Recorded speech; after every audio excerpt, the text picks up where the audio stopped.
Hello guys, welcome to my channel TrikMantra. Today I have brought a command. Just by typing it can remove all the junk files from your PC and also increase your available storage space. The best part is that you don't need to download any external app for this.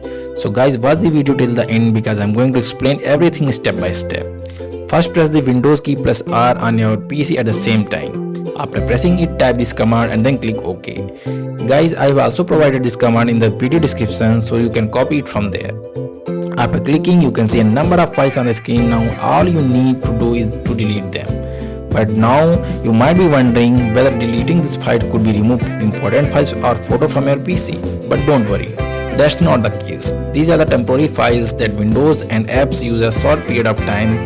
Once their purpose is served, they are no longer needed, and deleting them is generally safe.